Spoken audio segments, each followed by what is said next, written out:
Bem, obrigado, Rui Ramos. Eu, na verdade, podia agora fazer uma intervenção que era um simples apêndice àquilo que o Rui Ramos acabou de nos dizer, porque, com toda a franqueza, parece-me que as lições são tantas da experiência de 1979 para os nossos tempos hoje que eu não precisava de fazer mais nada. Mas eu também sei que ficam à espera que eu diga mais qualquer coisa para além de ir atrás do Rui Ramos, e isso também me obriga a pensar um bocadinho sobre isto e obrigou-me a pensar sobre isto nos últimos meses, como eu acho que a maior parte de vocês sabe, não é? O que é que eu posso dizer sobre o 5 de Julho do futuro? Em concreto e em detalhe, evidentemente eu não vos posso dizer nada. Nós não fazemos ideia de quando é que vai chegar o 5 de Julho do futuro, em que ano será, nem em que dia, nem em que mês. Mas mais importante do que isso, nós não sabemos em que é que consistirá, pela razão de que está no futuro. Nós sabemos uma coisa: no presente político, isso não está escrito nas cartas. Os partidos que podiam constituir uma grande coligação, uma grande federação das direitas, seguiram estratégias diferentes.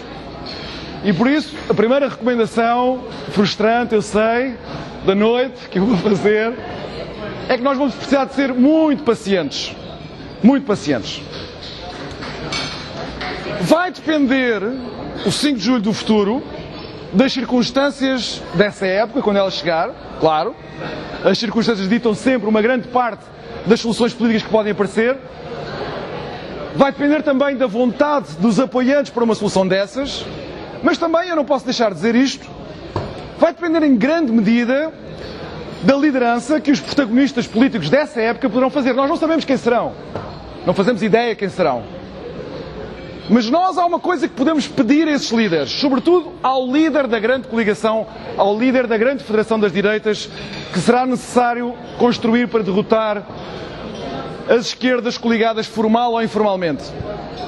Nós temos que pedir a esse líder, temos que exigir a esse líder, seja uma senhora, seja um senhor, é irrelevante, temos que lhe pedir que perceba que liderar uma federação das direitas na nossa heterogeneidade que nós queremos preservar. Eu não conheço toda a gente que está aqui muito bem, mas conheço muitos muito bem, e sei uma coisa, que nós pensamos todos de maneira muito diferente, e nós orgulhamos-nos disso. Um líder dessa federação não pode ceder à tentação, primeiro, de impor unilateralmente as suas convicções pessoais, que as deve ter, para conformar a coligação. E também não deve ceder à outra tentação, que é de diluir toda esta heterogeneidade numa espécie de mínimo denominador comum que, uma vez convertido em forma de governação, não quer dizer nada, senão a continuação do status quo. E isso nós devemos exigir ao líder que vier a protagonizar, ou ao conjunto de líderes que vier a protagonizar esta grande coligação, esta grande federação. Agora, isto significa que, sendo pacientes, que nós não temos pressa? Nós temos pressa. Mas nós até podemos achar que um conjunto de fatores, podemos cenarizar aqui muito rapidamente, muito sumariamente, um conjunto de fatores podem tornar um 5 de Julho do futuro urgente. Um exemplo, ou 4 exemplos que eu posso dar, assim, mais ou menos aleatórios. Imaginem uma crise política que seja devastadora para todos os partidos das direitas ao mesmo tempo, em simultâneo. Que não resista a um. Essa é uma circunstância política que nos vai obrigar a tornar o 5 de Julho do futuro urgente. Imaginem também o acantonamento regional, territorial, dos dois principais partidos desta futura coligação de direita, o CDS e o PSD. Imaginem que, na sequência de resultados eleitorais particularmente favoráveis, que nós assistimos a esse acantonamento regional. Se quiserem que eu seja mais concreto, imaginem que nós perdemos praticamente a representação a sul do Tejo. Isso torna urgente no 5 de Julho do futuro. Mas mais, nós podemos também pensar na possibilidade de um golpe de Estado de direito, um ataque ao Estado de Direito, que sirva para proteger as figuras que o regime quer proteger, como já aconteceu no passado. Isso também pode tornar urgente um 5 de Julho do futuro. Por isso eu tenho pressa. Eu tenho consciência de que as coisas não podem continuar em Portugal como elas estão destinadas a ser durante muito mais tempo. Nós queremos uma mudança. Se eu digo que eu não sei dizer o que é que será o 5 de Julho do futuro em concreto e em detalhe, Significa que nós não podemos dizer mais nada sobre isso? Não, nós podemos dizer coisas muito concretas sobre isso. Que nós temos um caminho a fazer, temos um caminho a percorrer. Esse caminho pode ser visto de dois aspectos. Vão ver, é como aqueles objetos que vistos de um certo prisma parecem uma coisa e o mesmo objeto de outro prisma tem um aspecto diferente. Eu começo por aqui porque eu sei, nos últimos meses há muita gente que me questiona e critica, sobretudo por isto que eu vou dizer. Eu tenho insistido muito na necessidade de sermos claros, de uma clarificação total, até às zonas de fronteira, até às zonas limite daquilo que nos distingue da esquerda. Isto é, eu tenho insistido na necessidade de sermos claros naquilo que repudiamos, naquilo que não queremos, naquilo que rejeitamos. E muita gente me diz assim: oh Miguel, isso é tão negativo, isso é tão pouco construtivo. As pessoas hoje em dia também já não estão para essas coisas, para essas divisões de esquerda e direita. Isso, de certa maneira, já foi ultrapassado pelos ventos da história. Agora vivemos na época do... E depois os argumentos sucedem-se, ou é do digital, ou é dos millennials. E é verdade que há pressões enormes, pressões históricas enormes, para a despolitização das sociedades, para uma espécie de evacuação da consciência política das pessoas. Eu sei que isso é verdade. Mas eu diria ao contrário, eu diria que é precisamente por nós vivermos nesse contexto histórico que nós precisamos de operar essa clarificação. Reparem que é a mesma grelha, a mesma matriz de valores, de princípios, de aspirações, de expectativas que nos levam a construir um programa de governação pela positiva, como se costuma dizer, é a mesma grelha que justifica e interpreta aquilo que nós rejeitamos. Nós não podemos ter um caminho negativo sem um caminho positivo primeiro.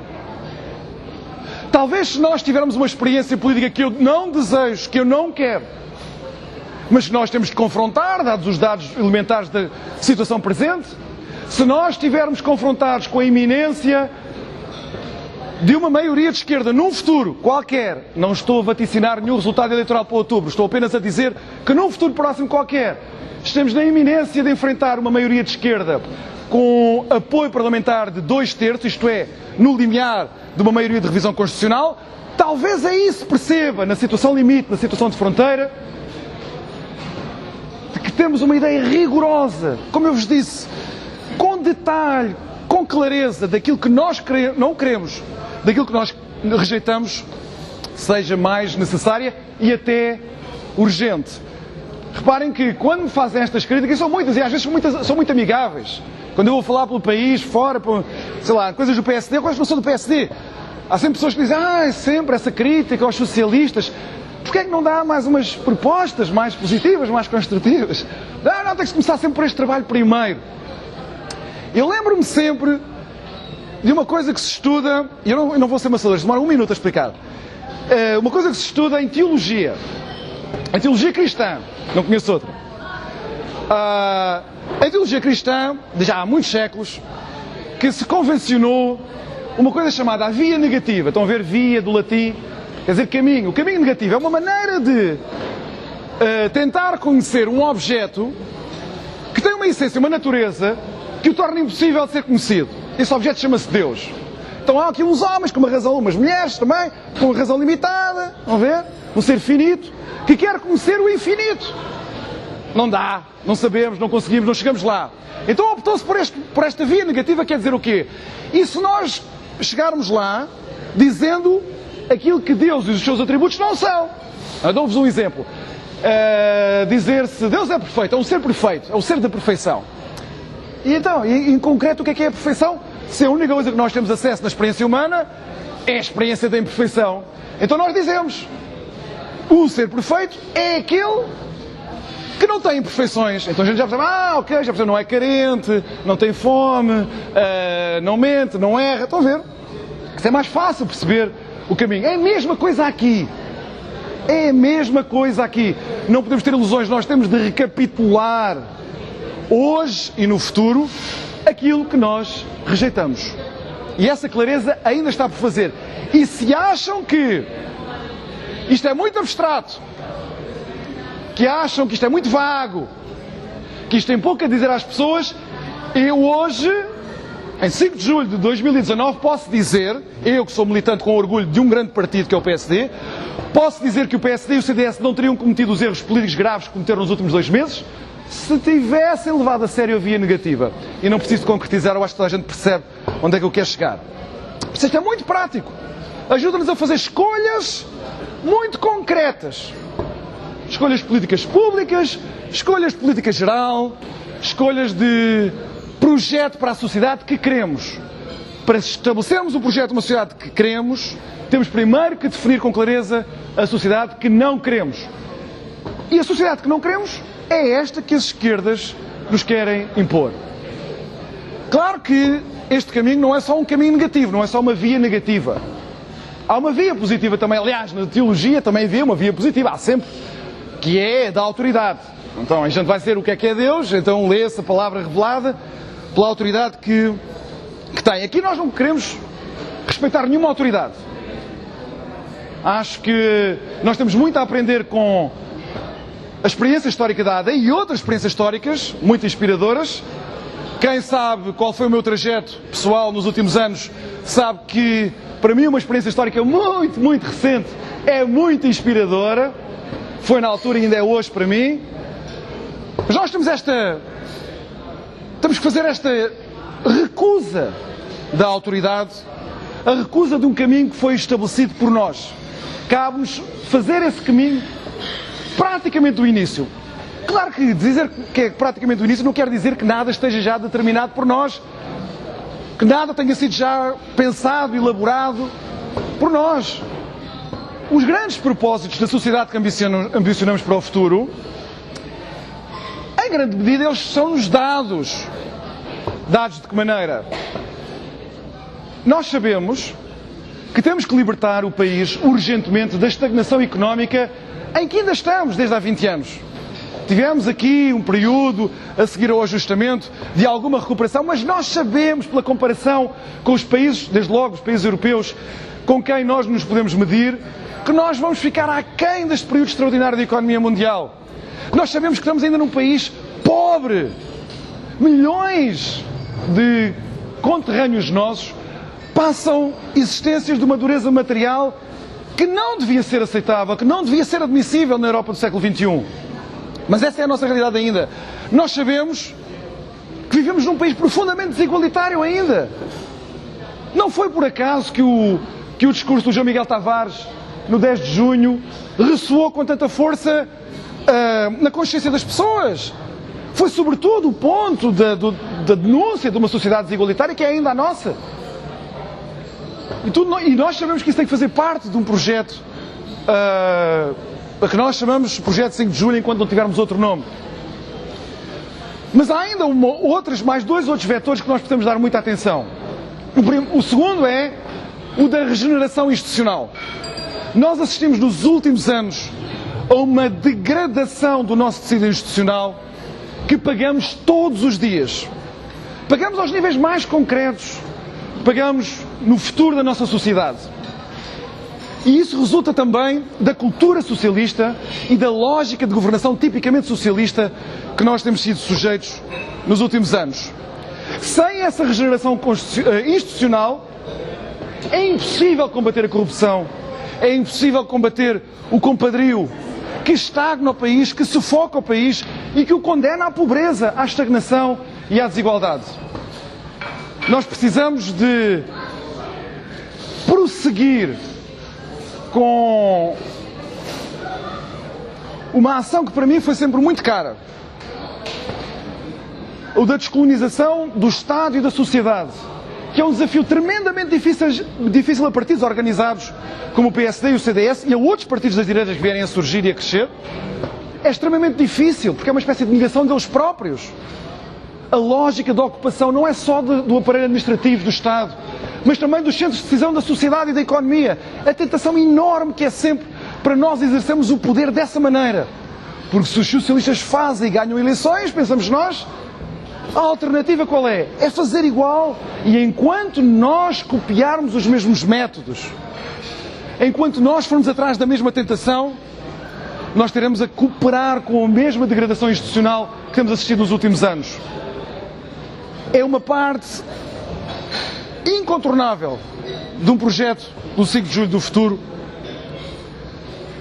fazer esta enorme transformação cultural que mudaria a sociedade portuguesa radicalmente. Nós precisamos ainda, e este é o terceiro vetor, nós precisamos que o projeto 5 de Julho, talvez esta seja a parte mais delicada, nós precisamos que o projeto 5 de Julho seja também uma resistência ao esvaziamento espiritual a que as sociedades ocidentais estão a ser cada vez mais votadas. Repare, isto não tem nada de moralismo. Isto não tem nada de apelo a antigas formas tradicionais de vida, nem a nenhuma pregação de qualquer espécie, e muito menos apelos a valores religiosos. Não tem nada a ver com isso. Agora, nós temos que perceber que, por múltiplas razões, há um esvaziamento de um recurso, para utilizar uma linguagem económica, de qualquer comunidade política. Essa nossa resistência ao esvaziamento espiritual tem de começar, não tem necessariamente de terminar aqui, mas tem de começar por ser uma aliança, um casamento forte, robusto, entre liberdade e responsabilidade. Se nós ainda temos uma sociedade fechada, uma sociedade cheia de déficits de liberdade, se nós ainda temos uma sociedade estagnada, que vai ficando para trás, nós precisamos de converter a responsabilidade como uma forma particularmente recompensada pela sociedade e pelo regime político de virtude, de excelência. A responsabilidade que se manifesta não é só na nossa vida pessoal, de nós aceitarmos a responsabilidade pelas nossas próprias escolhas. Não é só disso que eu falo. Não é deixar cada um entregue à sua própria sorte. Não! A responsabilidade tem muitas outras dimensões. Tem uma dimensão, por exemplo, comunitária. Aceitarmos, cada um de nós, a responsabilidade pela nossa comunidade. Mas também tem uma vertente económica muito importante. A determinarmos com esta prática que um dia ainda vai conseguir converter uma parte significativa da população contra a economia de mercado, o motor da nossa prosperidade, que é o de ter figuras protegidas pelo regime aqui em Portugal e no estrangeiro, que privatizam os lucros e socializam os prejuízos. Quando está na altura de ganhar e ter lucro, isso fica para si. Quando está na altura das coisas correrem mal por decisões erradas, pagamos nós todos, ricos, pobres, remediados e todos os outros.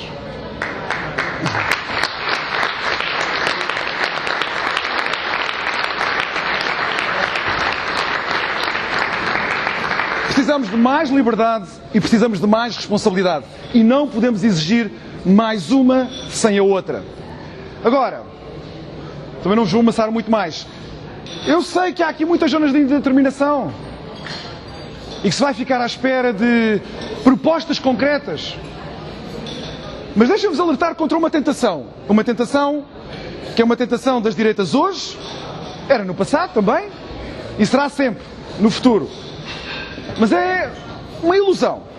Esta ideia de que nós, para construirmos a parte positiva do nosso programa, não só denunciar aquilo que rejeitamos, mas a parte positiva do nosso programa, nós vamos optar para a formulação muito mais prudente e que está na moda, que é dizer, nós só estamos aqui para resolver os problemas das pessoas.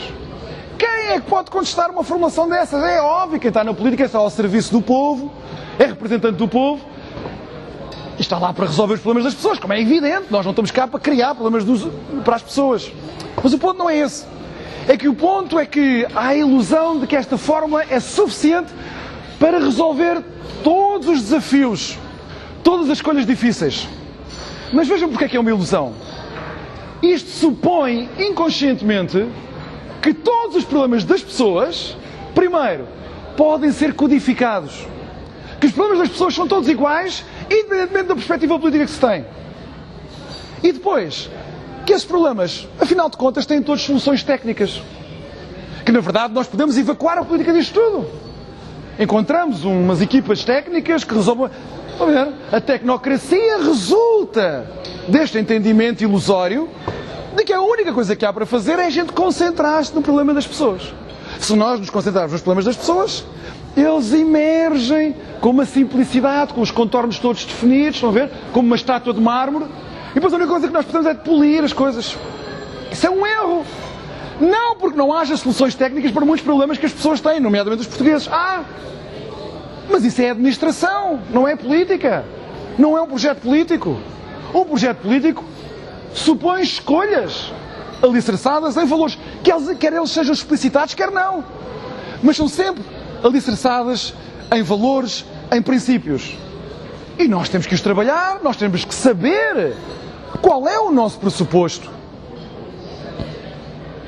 Se uma vez mais acham que isto é muito vago, eu dou-vos um exemplo. 2 exemplos, que estão agora também muito em voga na discussão pública.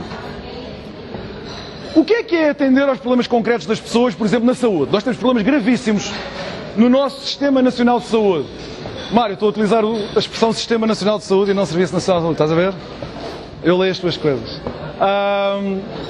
Nós temos problemas gravíssimos no Sistema Nacional de Saúde. O que é que então significa resolver os problemas concretos? Eu acho que é muito fácil. Se eu disser que é garantir o acesso a cuidados de saúde de qualidade, toda a gente diz, olha, é isso. Esses são os problemas das pessoas. Se estiver garantido, ótimo. Vão ver, mas se vocês ouvirem a esquerda que não tem complexo em dizer o que é que repudia, ao contrário das direitas, se vocês assistirem à discussão que nós temos tido nos últimos meses, a grande causa da obstrução para a resolução dos problemas concretos das pessoas, no caso da saúde, é a existência de um setor social e de um setor privado no Sistema Nacional de Saúde. Ora, eu acho que é exatamente o contrário. Então não há uma solução técnica óbvia, consensual, que reúna todos à nossa volta. Há uma escolha a fazer. Há uma escolha pela socialização e pela estatização, ou pela descentralização, se necessário, radical, do Sistema Nacional de Saúde. Outro exemplo, que me é muito caro. O exemplo da educação. O que é resolver o problema concreto dos portugueses no que diz respeito à educação? Uma vez mais, há uma formulação muito simples. Garantir o acesso a uma escola de qualidade. Ou nós, se formos menores de idade, ou dos nossos filhos. Não é? Se isso estiver resolvido, resolve-se o problema concreto dos portugueses. Mas uma vez mais, ouçam o que é que o outro lado da discussão pública diz sobre os problemas da educação. Nós temos de estatizar mais, temos de eliminar a presença dos privados, a presença dos cooperativos, acabar com os contratos de associação, mesmo que isso signifique destruir escolas de qualidade escolhidas pelas pessoas. Estão a ver?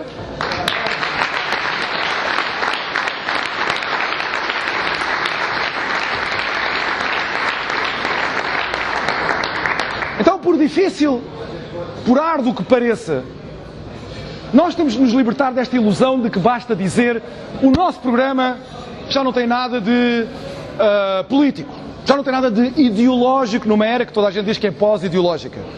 Nós temos as melhores soluções técnicas para o problema. Temos uns tipos mais espertos do que os outros. Vão ver? Mas eu tenho uma novidade. Os outros também têm tipos muito espertos. Não somos só nós que somos espertos. Os outros também têm tipos muito espertos. Por isso a questão não se vai decidir em torno de quem é que é mais esperto, de quem tem uma solução técnica mais aprimorada. Às vezes, na maior parte das ocasiões, mais importada do estrangeiro da última moda. Essa é uma ilusão de que nós nos temos que libertar, por duro que seja. E eu sei que aquilo que acabei de dizer é ainda vago, é ainda indeterminado. É por isso que eu falei de um caminho. É mesmo um caminho que nós temos de fazer. Para nós começarmos a resolver, a nos dirigirmos a essas zonas de indeterminação, essas zonas ainda de indefinição, nós precisamos de ter uma conversa. Nós precisamos ter uma longa conversa. Uma longa discussão. Eu tenho insistido muito nisto e toda a gente... Eu tenho essa impressão quando eu digo isto, quando apresentei o manifesto, depois andei a dar entrevistas por aqui e por ali, eu sempre via aquele olhar de impaciência. Quando eu dizia que isto é um projeto cultural, eu via sempre o olhar de impaciência que é inconfundível. Ou no entrevistador, ou às vezes no interlocutor, que pode ser um amigo, um familiar, ou simplesmente alguém que nós conhecemos na rua. Porque é sempre aquela coisa, ele é professor e tem mania que que lê uns livros, então tem aquelas coisas, acha que isto, a política, é um seminário na universidade. Eu tenho muitos defeitos, mas não tenho essa autoilusão assim tão grande. O que eu quero dizer é isto. Nós temos muito trabalho para fazer, há muitas coisas que nós ainda não sabemos. E como o 5 de julho do futuro é mesmo do futuro, há coisas que nós vamos ter de criar, vamos ter de inventar, que não nos foram dadas. E nós precisamos ter uma conversa mesmo. Uma conversa entre nós todos, em que, eu volto a dizer, ninguém tem de sacrificar as suas convicções. Esta grande federação não tem de sacrificar a sua heterogeneidade. O trabalho de discussão e depois de liderança desta grande federação tem de ser a de preservação dessa heterogeneidade. E eu não tenho medo que me digam que vamos chegar a um ponto em que as posições entre conservadores, liberais, democratas, cristãos, social-democratas, em alguns aspectos serão incompatíveis, não é só diferentes, serão incompatíveis. E eu digo, não faz mal. Haverá uma negociação, haverá uma conversa. Uns ganharão numas coisas, outros ganharão noutras. O erro que nós podemos cometer, é uma vez mais, volto a dizer isto, é sacrificarmos essa heterogeneidade. Porque em Portugal, quando se sacrifica a heterogeneidade das direitas, nós ficamos sempre resumidos ao papel de socialistas light. E eu acho que essa experiência já falhou várias vezes. E não é disso que nós precisamos. Por último, quando eu digo que nós temos de prosseguir, não vou ser arrogante ao ponto de dizer de começar, mas de prosseguir essa discussão, essa conversa, eu quero que ela não tenha limites. Por isso é que eu há pouco apelei ao derrubo das autoridades. Eu quero que ela não tenha limites, porque esta discussão tem que ser mesmo ilimitada. Mas ela deve estar sujeita a uma condição. Só uma condição. E essa condição é a seguinte. Pela primeira vez desde há muito tempo, nós devemos ter esta conversa entre nós. Isto quer dizer o quê? Quer dizer que pura e simplesmente devemos ignorar o que a esquerda acha da nossa conversa. Acho que devemos ignorar totalmente. Porque até agora as conversas que nós tentamos ter uns com os outros acabam sempre da mesma maneira. Às tantas, os interlocutores estão, como se diz no futebol, há bocado estava com o João Almeida a falar que o João Almeida foi grande jogador de futebol. Como se diz no futebol, começamos a jogar para a bancada. Jogar para a bancada quer dizer jogar de maneira a sermos aplaudidos por uma secção da bancada, ou pelo menos não sermos assobiados por uma secção da bancada. E às tantas já perdemos de vista onde é que a baliza está. O jogo perdeu o sentido. Nós temos de, pura e simplesmente, ignorar as críticas, os assobios, os comentários que vierem da esquerda. Temos de deixar de jogar para a bancada. Uma conversa que temos que ter entre nós. Essa é a única condição que, a meu entender, esta nossa conversação deve ter daqui para a frente. Como eu vos disse, este é um caminho que, não dou novidade a ninguém, que vai ser feito de pequenas e grandes derrotas. Pequenos e grandes reveses. Que vão fazer esmorecer muita gente. E estes momentos em que nos encontramos serve para muita coisa. Mas serve para isto. No momento em que, quando nós estivermos a experimentar uma derrota, pequena ou grande, eu já sofri várias, pequenas e grandes, naquele momento de esmorecimento, nós podemos pensar que na nossa família do 5.7 há malta que continua a acreditar que um 5 de julho vai chegar com um projeto político coerente. Para que um dia, todos aqueles que podiam cair pelo caminho, a quem nós demos a mão, vamos lá continuar, por mais duro que seja, nós possamos dizer, como disse o Rui Ramos há bocadinho, conseguimos. E nessa altura a gente terá feito qualquer coisa. Está bem? Obrigado.